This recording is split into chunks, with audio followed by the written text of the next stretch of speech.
कहानी की शुरुआत में हम देखते हैं कि जापान की टोकुगावा सरकार अपना विरोध कर रहे 37,000 लोगों को मौत के घाट उतार देती है। इन विरोधियों का लीडर अकीरो था, जिसे सबके सामने कांटों के बिस्तर पर लेटा दिया गया। फिर इस जीत की खुशी में महल में जश्न चल रहा था, पर कोई ये नहीं जानता था कि इस वक्त वहाँ कोई शैतानी शक्ति भी काम कर रही थी। तभी अचानक महल पर जोरदार बिजली गिरी और एक ही झटके में सभी सैनिक मारे गए। असल में इस सब के पीछे अकीरो की आत्मा का हाथ था। उसकी आत्मा अब एक नाटक करने वाले के शरीर में आ गई थी, पर अकीरो भगवान से गुस्सा था क्योंकि उन्होंने उसकी जान नहीं बचाई। इसीलिए अब उसने शैतान को पूजना शुरू कर दिया। उसने अपनी मौत का बदला लेने के लिए शैतान की मदद मांगी और बदले में उसे अपनी आत्मा देने का वादा किया। जल्द ही शैतान ने अकीरो को मरे हुए लोगों को फिर से जिंदा करने की ताकत दे दी, ताकि वो उन्हें भी अपनी तरह शैतानी आत्मा बना सके। इसके बाद अकीरो कुमा शहर जाकर तेरू नाम के एक सामुराई की मजार पर पहुंचा, जिसे इस सरकार ने सत्ता में आने के लिए हुए युद्ध में मार दिया था। फिर अकीरो ने कुछ जादुई मंत्र पढ़कर तेरू की पत्नी ग्रेस की आत्मा को बुलाया। जब वो जिंदा थी तो बेहद खूबसूरत और वफादार थी,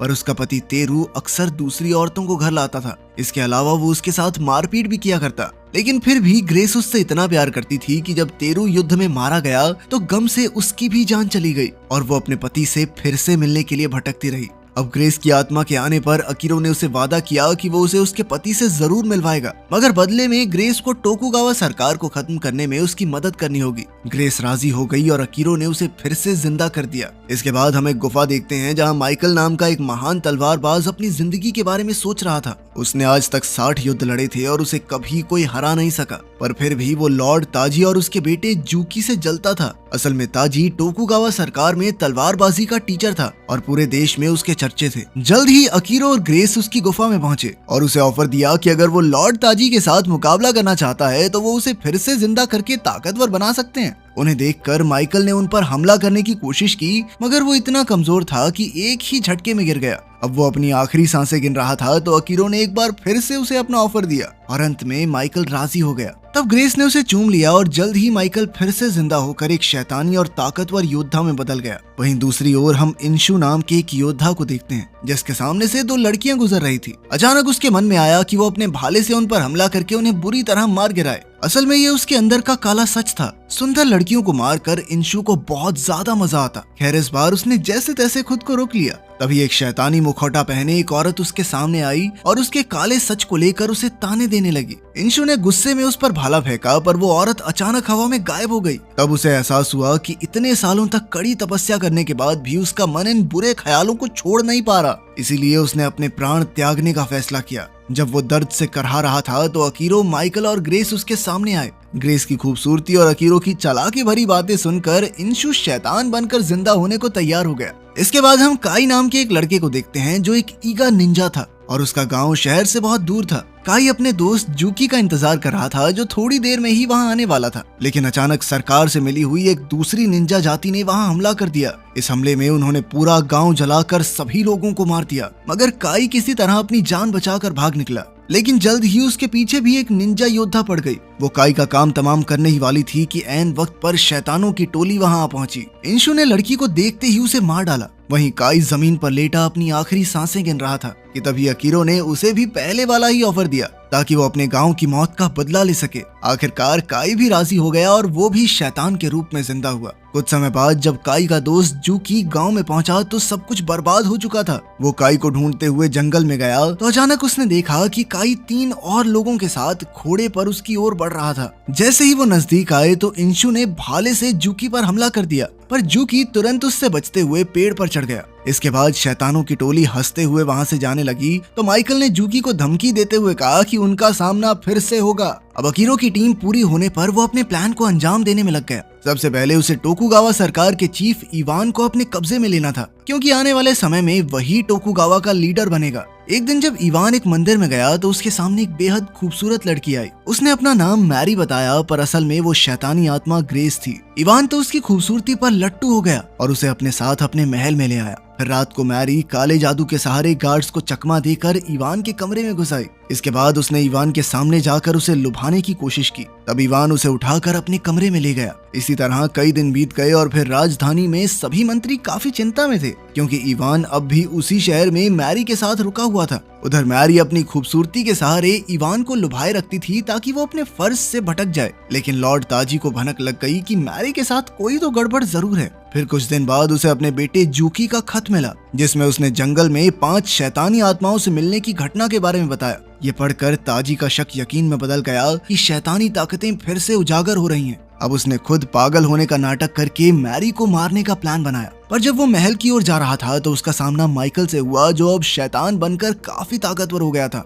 उसने ताजी को मुकाबले के लिए ललकारा, पर ताजी अब भी उससे कई गुना बेहतर योद्धा था। उसने एक ही झटके में माइकल का सर धड़ से अलग कर दिया। इधर अकीरो और इंशु छुपकर ये सब देख रहे थे और वो ताजी की काबिलियत से बहुत इम्प्रेस हुए। पर अब ताजी के मुंह से खून बह रहा था और वो काफी बुरी तरह जख्मी था। तब अकीरो ने अपनी शैतानी शक्तियों से उसके दिल में झांका तो उसे पता चला कि ताजी अपने बेटे जूकी को जापान का सबसे बेहतरीन तलवारबाज समझता था और वो हमेशा से जूकी के साथ मुकाबला करके देखना चाहता था कि बाप बेटे में से बेहतर कौन है। तब अकीरो ने उसे भी फिर से जिंदा होने का ऑफर दिया ताकि वो अपने बेटे से मुकाबला कर सके, पर बदले में ताजी को अकीरो के मिशन में उसकी मदद करनी होगी। आखिरकार जीने की लालसा में अंधा होकर ताजी ने भी हामी भर दी। फिर जिंदा होकर वो अपने घर गया और ऐसे बैठ गया जैसे कुछ भी नहीं हुआ। बाद में जूकी भी घर लौट आया। वो अपने पिता से बातचीत करने के लिए काफी उतावला था, पर अचानक उसे महसूस हुआ कि कुछ तो गड़बड़ है। जैसे ही ताजी पलटा तो उसकी आंखों में शैतानी चमक थी और उसने अचानक जूकी पर जबरदस्त हमला कर दिया। तब जूकी किसी तरह वहां से अपनी जान बचाकर भाग निकला। वहीं दूसरी ओर किसी सुनसान मंदिर में अकीरो काला जादू करके टोकुगावा के खेतों पर श्राप लगा रहा था। उधर राजधानी में सैकड़ों किसान मंत्री के घर के बाहर धरना दे रहे थे। उनकी मांग थी कि इस साल का टैक्स माफ कर दिया जाए, क्योंकि उनकी सारी फसलें तबाह हो गई थी। मगर सैनिकों ने उनकी एक न सुनी और एक किसान पर लाठियां बरसाने लगे, जिससे उसकी मौके पर ही मौत हो गई। इससे डरकर सभी किसान वापस लौट गए। फिर कुछ दिन बाद काई जंगल में घूम रहा था तो उसे मजार के सामने एक खूबसूरत लड़की दिखाई दी। उसे देखते ही वो दीवाना हो गया और उसके पास गया। इस लड़की का नाम उमित्सु था और वो धरने पर मारे गए किसान की बेटी थी। शैतान होने के बावजूद भी काई के मन में उसके लिए प्यार जगने लगा था। वहीं दूसरी ओर हम जूकी को देखते हैं, जो चार्ल्स नाम के एक लोहार से मिला। लोगों का मानना था कि उसकी बनाई तलवारों में अजीब सी शैतानी शक्तियां होती हैं। जूकी ने उसे एक ऐसी तलवार बनाने को कहा जिससे वो शैतानी आत्माओं का खात्मा कर सके। उधर अकीरो ने काई का दिमाग पढ़ा तो पता चला कि उमित्सु के प्यार में पड़कर काई फिर से इंसान में बदल रहा था। तब अकीरो ने उसे अपने जाल में फंसाकर प्यार की जगह उसके मन में हवस डाल दी।